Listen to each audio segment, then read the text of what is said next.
center of face contribute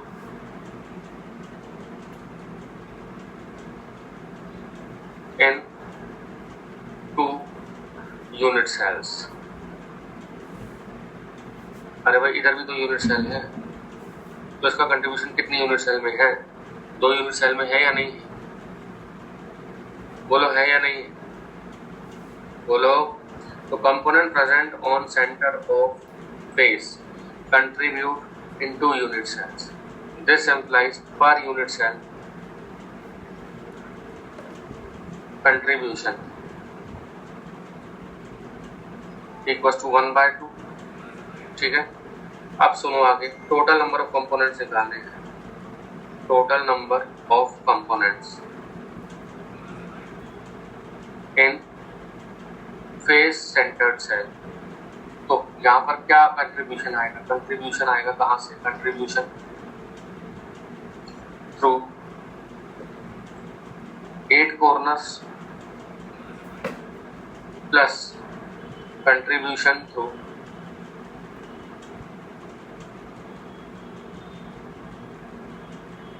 6 phases. कितने phase होते हैं बेटा? 6 फेज होते हैं, नहीं होते? तो 6 फेज से कंट्रीब्यूशन रहेगा और 8 कॉर्नर से कंट्रीब्यूशन रहेगा। भाई इस यूनिट सेल का कंपोनेंट कहाँ है? कॉर्नर पर तो है ही है, उसको थोड़ी भूलोगे। साथ में कहाँ पर है? तो इसके सेंटर पर। तो सबका कंट्रीब्यूशन रहेगा। तो कॉर्नर से कंट्रीब्यूशन कितना रहेगा वो बताइए। तो टोटल नंबर ऑफ कंपोनेंट कितने हैं? Contribution through 8 corner. 8 कॉर्नर से कितना रहेगा? 8 × 1/8 प्लस 6 फेसेस से कितना रहेगा? 6 × 1/8। तो टोटल कंट्रीब्यूशन कितना आ गया? 1 कंपोनेंट ये हो गया जो कॉर्नर से आ रहा, 3 कंपोनेंट ये हो गए, तो टोटल कंपोनेंट कितने हो गए बेटा? 4। तो टोटल नंबर ऑफ कंपोनेंट यहाँ पर कितने आते हैं? 4 आते हैं। जिन जिन को बात समझ में आई यस टाइप करो। अगर बात समझ में आई तो यस टाइप करो। सबको बात समझ में आई तो यस टाइप करो।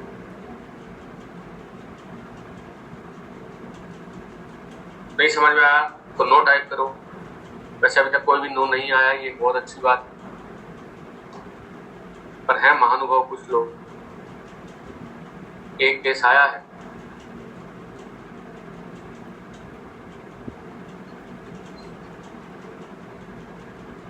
तो अगर आपको बात समझ में आई है तो बहुत बढ़िया है, नहीं आई है तो आप याद कर लेना इस बात को। इतना कुछ एक्सप्लेन करने के बाद भी अगर नहीं समझ में आया है तो थोड़ी दिक्कत होगी। सॉलिड स्टेट में पहले बता रहा हूँ आपको कोशिश करनी चाहिए, आपको कंसंट्रेट रहना चाहिए।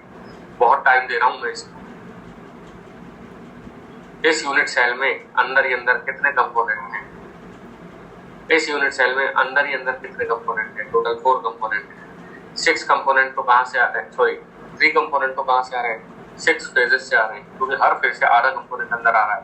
तो 6 फेज से 3 कंपोनेंट अंदर आएंगे और हर कॉर्नर से 1/8 आ रहा है, तो 8 कॉर्नर से 8 × 1/8 एक कंपोनेंट अंदर आएगा। टोटल कितने कंपोनेंट हो गए? 4 कंपोनेंट हो गए बेटा। समझ गए? राजशेखर को समझ में आ गया 4 कंपोनेंट हो गए। अब क्लियर है? अभी तो मैंने कुछ टाइम ही नहीं दिया इसको, अब कैसे क्लियर हो गया? तो फोकस करो इस चीज को बेटा, अच्छी बात नहीं होती है। आपको एक ही बार में चीज समझ में आनी चाहिए। बहुत प्यार से, बहुत आराम से, बिल्कुल एक डायग्राम, 3D डायग्राम में आपको अपने हाथ से बना के क्लियर कर रहा हूँ। मैं आपको रटवा नहीं रहा हूँ, आपको समझा रहा हूँ, आपको समझ में आना चाहिए। सुन लिया है?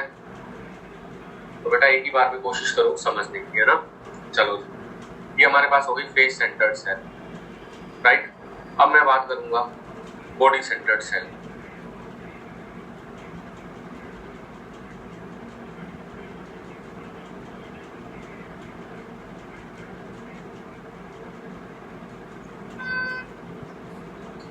Third type of unit cell, body. Third type of cubic unit cell, body centered cell. इसको हम कहते हैं BCC। कुछ नहीं है इसमें, सिंपल सी बात है। कंपोनेंट कहाँ प्रेजेंट होते हैं? कॉर्नर पे तो होते ही होते हैं। Components are present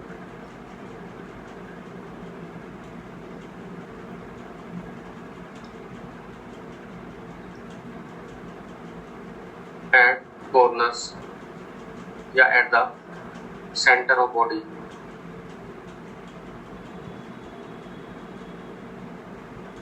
along with 8 corners। तो 8 कॉर्नर्स पे तो कंपोनेंट है ही है, उसके अलावा कंपोनेंट कहाँ है? बॉडी के सेंटर में। उसके अलावा कंपोनेंट कहाँ है? बॉडी के सेंटर। मैं डायग्राम बना रहा हूँ, देखो जरा।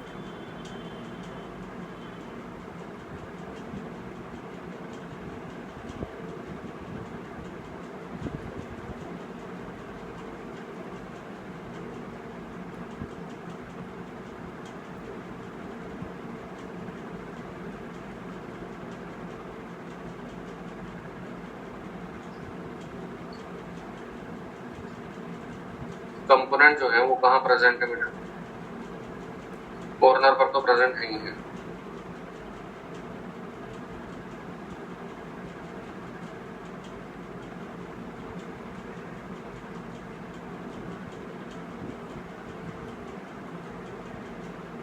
साथ में कहाँ प्रेजेंट है? बॉडी के बिल्कुल सेंटर में। बीचों बीच किसी फेस का सेंटर नहीं है ये ध्यान रखना, ये किसी फेस का सेंटर नहीं है, ये बॉडी का सेंटर है।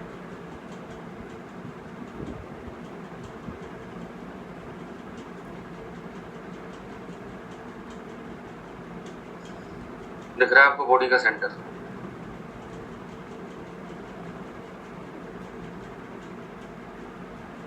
बोलो क्या कहते हैं?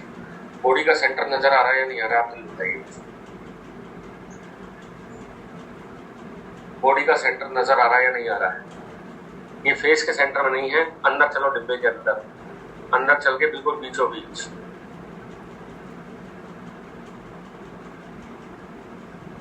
शाबाश, टोटल कंपोनेंट 2 आएंगे, वेरी नाइस। क्योंकि जो कंपोनेंट बॉडी के अंदर चला गया है, दिख रहा है आपको? जो कंपोनेंट पूरी तरह कहाँ चला गया है? बॉडी के अंदर चला गया है। ये दिख रहा है या नहीं दिख रहा है? जो कंपोनेंट पूरी तरह बॉडी के अंदर चला गया है, ठीक है, उसका कंट्रीब्यूशन तो केवल इस बॉडी के अंदर ही है ना, किसी और दूसरी यूनिट सेल में थोड़ी कंट्रीब्यूट कर रहा है। समझ गए? तो इस कंपोनेंट का जो कंट्रीब्यूशन होता है, सुनो ध्यान से, component present at the center of body contribute only in one unit cell, means per unit cell contribution equal to 1 रहेगा इसका। जो कंपोनेंट बॉडी के सेंटर में है, जो कंपोनेंट बॉडी के सेंटर में है, उसका कंट्रीब्यूशन केवल इस बॉडी के अंदर ही है, तो इसका कंट्रीब्यूशन केवल इस बॉडी के अंदर ही है, तो इसका कंट्रीब्यूशन पर यूनिट सेल कितना रहेगा? 1 रहेगा या नहीं रहेगा? ये बताइए। दूसरी यूनिट सेल में तो इसका कोई लेना देना है नहीं, तो इसी के बिल्कुल बीचों बीच उपस्थित, बीचों बीच प्रेजेंट, तो इसका कोई लेना देना ही नहीं है दूसरी यूनिट सेल के साथ, तो पूरा का पूरा कंपोनेंट इसी में काउंट होगा या नहीं होगा? बस सिंपल सी बात है। अब आप आगे देखिए, total number of components, total number of components per unit cell equals to contribution कहां कहां से आएगा? कंट्रीब्यूशन थ्रू 8 कॉर्नर्स एंड नहीं प्लस कर रही है, प्लस कंट्रीब्यूशन थ्रू सेंटर। तो 8 कॉर्नर से कंट्रीब्यूशन कितना आया? 8 इंटू 1/, और कॉर्नर से कंट्रीब्यूशन पूरा का पूरा 1 है, तो कितने कंपोनेंट हो गए? तो बॉडी सेंटर सेल में कितने कंपोनेंट होते हैं बेटा? 2 कंपोनेंट होते हैं। क्या आपको ये बात समझ में आई? क्या आपको ये बात समझ में आई या नहीं समझ में? बात समझ में आई? अब जरा आगे की बात सुनना, आगे की बात बड़े ध्यान से आपको समझनी, बहुत बहुत ध्यान लगाना पड़ेगा बात में। जरा सुनो किस तरह से होते हैं ये कंपोनेंट। बॉडी के सेंटर में कंपोनेंट होता है, ठीक है, ये मैंने कहा कि बॉडी के सेंटर वाला कंपोनेंट, बात समझो, बॉडी के सेंटर वाला कंपोनेंट। बॉडी के सेंटर वाला कंपोनेंट है, 4 कंपोनेंट कहां पर है? कॉर्नर पे। 1 2 3 ये आपकी तरफ वाला है, 4 ध्यान रखना ये फेस आपकी तरफ वाला है, 4। ठीक है, ध्यान से सुनो। ये हमारे पास जो कंपोनेंट है ये कहां पर है? बॉडी के सेंटर में। और ये जो कंपोनेंट है ये कहां पर है? कॉर्नर पे।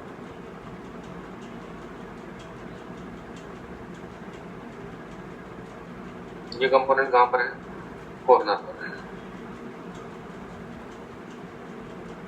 समझ पा रहे हो? समझ पा रहे हो? अब सुनो आगे।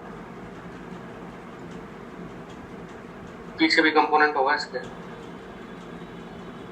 इधर भी कंपोनेंट होगा इसके, बोलो होगा नहीं? पीछे भी कंपोनेंट होगा। तो अब मैं आपसे एक छोटी सी बात ये पूछता हूँ कि जो पीछे कंपोनेंट है बेटा, पीछे कंपोनेंट होते हैं, वो कंपोनेंट भी इसको टच कर रहे होंगे सेंटर को, बोलो कर रहे होंगे कि नहीं कर रहे होंगे? यस और नो? यस और नो? ये भी सेंटर। आप एक बात इमेज करो, अब समझना मेरी बात बड़े ध्यान से समझना, छोड़ो इस डायग्राम, मेरी बात बड़े ध्यान से समझना। चलो इस डायग्राम को देख के बताओ, क्या एडजेसेंट कॉर्नर वाले कंपोनेंट एक दूसरे को टच करेंगे? एडजेसेंट कॉर्नर वाले कंपोनेंट एक दूसरे को टच करेंगे? यस और नो मुझे आंसर चाहिए। नहीं करेंगे। क्या फेस सेंटर पे जो कंपोनेंट है वो एक दूसरे को टच करेंगे? क्या फेस सेंटर पे जो कंपोनेंट है वो एक दूसरे को टच करेंगे? ये फेस का सेंटर है, क्या ये एक दूसरे को टच करेंगे? नहीं, ये भी एक दूसरे से दूर है या नहीं? और जो बीच में ग्रीन कलर से मैंने कंपोनेंट दिखाया वो तो अलग ही चला गया अंदर, बोलो गया कि नहीं गया? तो ये कंपोनेंट वास्तव में किसके साथ टच करेगा? किसके साथ टच करेगा? तो ये पीछे भी कंपोनेंट है, उसके साथ टच करेगा? नहीं समझ में आया? कोई बात नहीं। पहले ये बताओ, जो पूछा है वो बताओ, क्या एडजेसेंट कॉर्नर के कंपोनेंट एक दूसरे को टच करेंगे? ये वाले बताओ, एक दूसरे को टच करेंगे क्या? नहीं। क्या फेस सेंटर वाले कंपोनेंट एक दूसरे को टच करेंगे? क्या फेस सेंटर वाले कंपोनेंट एक दूसरे को टच करेंगे? नहीं करेंगे। वो चारों एक दूसरे से भी दूर हो गए। ऊपर वाले चारों भी एक दूसरे से दूर हो गए, पीछे वाले चारों भी एक दूसरे से दूर हो गए, लेफ्ट वाले चारों भी एक दूसरे से दूर हो गए। अरे लेफ्ट वाले चारों भी एक दूसरे से दूर दिख रहे हैं? अरे दिख रहे हैं, दिख रहे होंगे समझने वालों को। लेफ्ट वाले चारों भी एक दूसरे से दूर, राइट वाले चारों कंपोनेंट भी एक दूसरे से दूर। तो क्या फेस के सेंटर पे जो कंपोनेंट है वो एक दूसरे को टच कर रहे होंगे? क्या नहीं कर रहे होंगे? तो ना तो एडजेसेंट कॉर्नर वाले टच कर रहे हैं, ना फेस डायगोनल पे प्रेजेंट कंपोनेंट एक दूसरे को टच कर रहे हैं। वास्तव में जो यहाँ पर टच करेंगे वो बॉडी डायगोनल पे जो कंपोनेंट है ना वो एक दूसरे को टच करेंगे। जो बॉडी डायगोनल पर कंपोनेंट है वो एक दूसरे को टच करेंगे। कैसे, वो मैं आपको समझाता हूँ।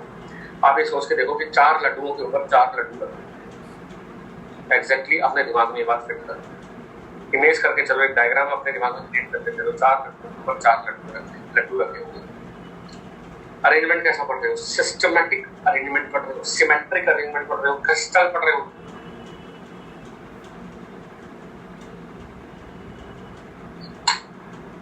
4 लड्डुओं के ऊपर 4 लड्डू रखे होंगे। अब मैंने इन 8 लड्डुओं के बीच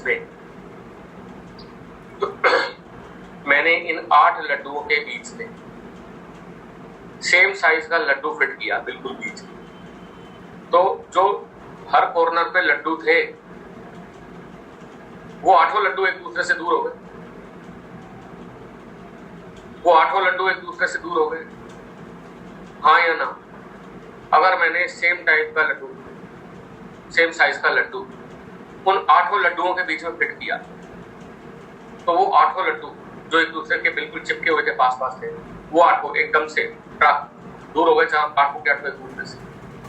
अब वो 8 लड्डू में से आप मेरे को सोच के बताओ, पिक्चर दिमाग में चल रही है या नहीं?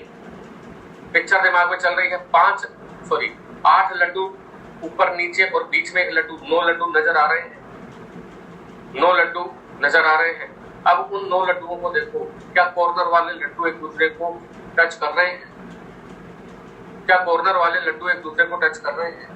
क्या फेस डायगोनल वाले लड्डू एक दूसरे को टच कर रहे हैं? क्या फेस डायगोनल वाले लड्डू एक दूसरे को टच कर रहे हैं? हो जाओ बिल्कुल, समझो, खो जाओ चीज में। क्या फेस जो डायगोनल वाले एक दूसरे को टच कर रहे हैं? नहीं। क्या बॉडी डायगोनल वाले एक दूसरे को टच कर रहे हैं? क्या बॉडी डायगोनल वाले एक दूसरे को टच कर रहे हैं? यस और नो, मुझे आंसर चाहिए। क्या बॉडी डायगोनल वाले एक दूसरे को टच कर रहे हैं? सारे के सारे सेम साइज के हैं। यस और नो, यस और नो, मुझे आंसर चाहिए। बॉडी डायगोनल वाले एक दूसरे को टच कर रहे हैं? बिल्कुल कर रहे हैं, बिल्कुल कर रहे हैं। फिर से सोचो, जिनको समझ में आ गया वो बहुत अच्छी बात, तो थोड़ा सा सांस ले लो, और जिनको नहीं समझ में आया फिर सुनो। 4 लड्डुओं के ऊपर 4 लड्डू रखे हुए, 4 लड्डुओं के ऊपर 4 लड्डू रखे। मैं डायग्राम बना के थोड़ा कोशिश करता हूँ। 1 लड्डू, 2 लड्डू, 3 लड्डू, 4 लड्डू। इन 4 लड्डुओं के ऊपर 4 लड्डू रखे। समझ गए मेरी बात? 4 लड्डुओं के ऊपर 4 लड्डू रखे हुए, ये दिख रहे हैं आपको? ये सिंपल क्यूबिक यूनिट्स आती है, मान लो आप 4 लड्डुओं के ऊपर 4 लड्डू रखे हुए। अब कितने लड्डू है भैया? 8 लड्डू। ये 8 लड्डू है कि नहीं है? इनके अंदर जाओगे बिल्कुल बीचों बीच, तो स्पेस होगा। अब जब मैंने 1 लड्डू इनके बीचों बीच रख दिया, तो ये 4 लड्डू ऊपर वाले एक दूसरे से दूर हो गए। अरे 4 लड्डू ऊपर वाले भी सरक गए कि नहीं सरक गए? एक दूसरे से दूर हो गए। चलो तुम्हारी तरफ फेज वाले लड्डू एक दूसरे से दूर हो गए, इनके बीच में एक नया लड्डू फंस गया। बोलो हाँ या ना? इनके बीच में नया लड्डू फंस गया। ये 4 लड्डू तो है ही, ये तुम्हारी तरफ वाले हैं। ये 4 लड्डू तुम्हारी तरफ वाले हैं, और ऐसे के ऐसे पीछे की तरफ क्या होंगे? 4 लड्डू। बोलो होंगे कि नहीं? अरे बोल दो यार, ऐसे क्या करते हो यार, आपको समझ में आ जानी चाहिए। ये 4 लड्डू पीछे वाले दिख रहे हैं या नहीं दिख रहे हैं? ये भी तो सरक गए, इनके बीच में तो डिस्टेंस बढ़ गया, ये डिस्टेंस भी तो बढ़ गया, सरक गए ना। और कैसे समझाऊं? देखो कितना अच्छा समझ में आ रहा है। इनके बीच में डिस्टेंस क्या हो गया? बढ़ गया। बीच वाला लड्डू दिखाई दे रहा है आपको? बीच वाला लड्डू दिखाई दे रहा है आपको? बोलो, ये बीच वाला लड्डू जो आपको दिखाई दे रहा है, इस लड्डू से कनेक्ट है कौन कौन से लड्डू? लड्डू नंबर 1, लड्डू नंबर 2 और लड्डू नंबर पीछे की तरफ 3, एक दूसरे से कनेक्ट है या नहीं? बताइए। तो ये कहां पर है?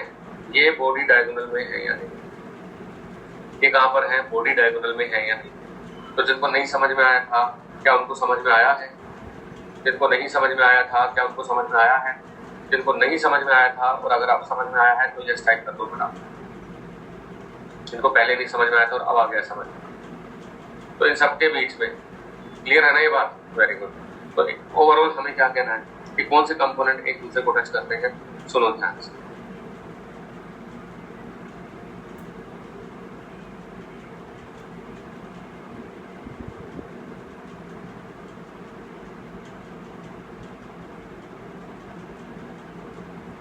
हाँ जी, कौन से कंपोनेंट एक दूसरे को टच करते हैं वो हमें देखना है।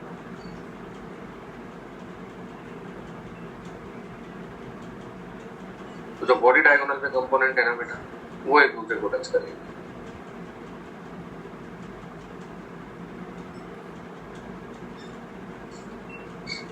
ठीक है, सुनो ध्यान से।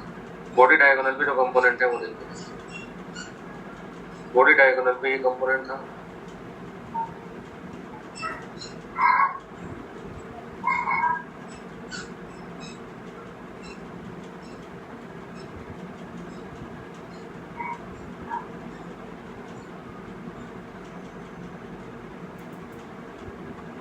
बोलो था या नहीं था? बॉडी डायगोनल पे कंपोनेंट था या नहीं था? राइट। बॉडी के सेंटर में भी कंपोनेंट है।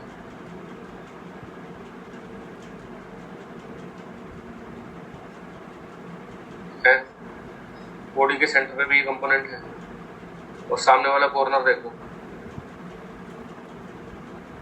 वहां पर भी ये कंपोनेंट है।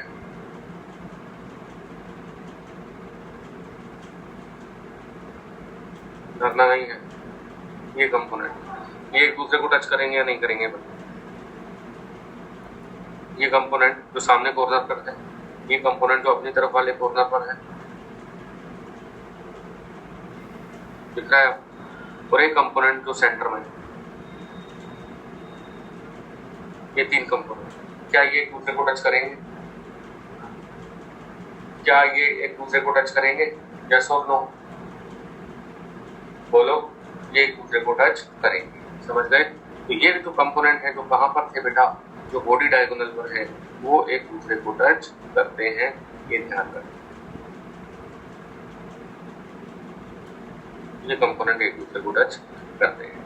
आपको बात समझ में आई? आपको बात समझ में आई या नहीं समझ में आई? बॉडी डायगोनल पर जो कंपोनेंट है वो एक दूसरे को टच करते हैं, नहीं इनके बीच में कोई गैप नहीं है, ये एक दूसरे को टच करते हैं, चिपका रखे हैं। देखो एक लड्डू रखो, एक लड्डू लो, उसके ऊपर 4 लड्डू लगाओ ऊपर और 4 नीचे लगाओ। एक लड्डू लो, उसमें लड्डू चिपकाओ, 4 लड्डू ऊपर चिपकाओ, 4 लड्डू नीचे चिपकाओ, और ऐसे चिपकाओ कि सबके बीच में गैप सेम रहे, 8 लड्डुओं के बीच में गैप सेम रहे। समझे? 8 लड्डुओं के बीच में गैप सेम रहे, क्योंकि अगर तुमने ऊपर वाले चारों आपस में भी चिपका दिए तो फिर सिमेट्रिक अरेंजमेंट नहीं आएगा ना। नीचे वाले चारों आपस में चिपका दिए तो ऊपर वाले चारों आपस में चिपक गए, नीचे वाले चारों आपस में चिपक गए, लेकिन साइड वाले, लेफ्ट वाले, राइट वाले, आगे वाले, पीछे वाले, वो तो नहीं चिपके रहेंगे। आपको क्या करना है? आपको सिमेट्रिक अरेंजमेंट करना है, यानी कि कंपोनेंट के बीच में गैप जो है वो सेम होना चाहिए। तो कॉर्नर पे जो कंपोनेंट है वो सारे एक दूसरे से दूर हो गए हैं और बिल्कुल बीचों एक कंपोनेंट और आ गया है, बिल्कुल बीचों बीच एक कंपोनेंट और आ गया। तो टोटल कंपोनेंट ये 9 है दिखने में 9 है, करने में कितना वो तो बात की बात, दिखने में 9 है। अरे जैसे ये कंपोनेंट थे हमारे पास बच्चों, डरना नहीं है, समझना है।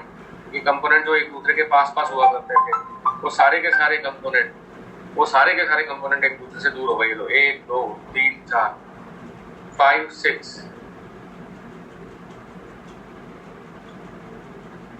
5 6 और ये पीछे 7 और एक ये 8। देखो ये कंपोनेंट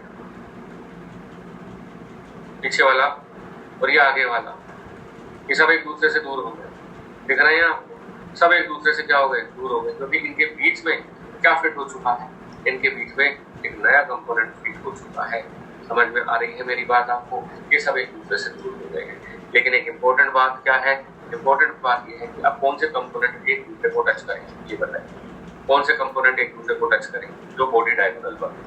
एक बार फिर से, जो कंपोनेंट बॉडी डायगोनल पर होंगे वो एक दूसरे को टच करेंगे।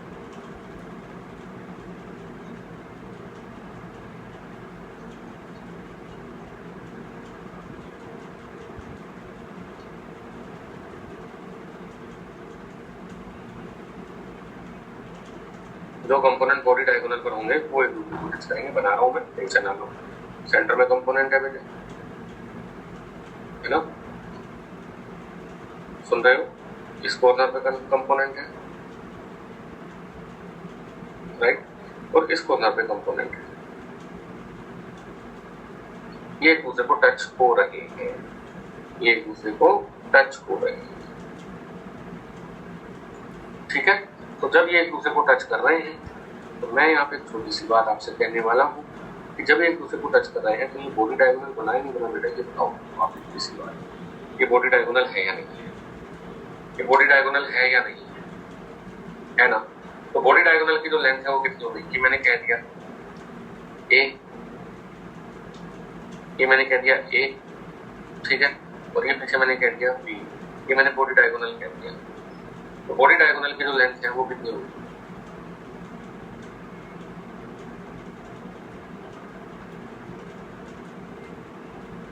ये सेंटर वाला कंपोनेंट बना रहा हूँ तो आपको एविडेंस अच्छा है, ठीक है?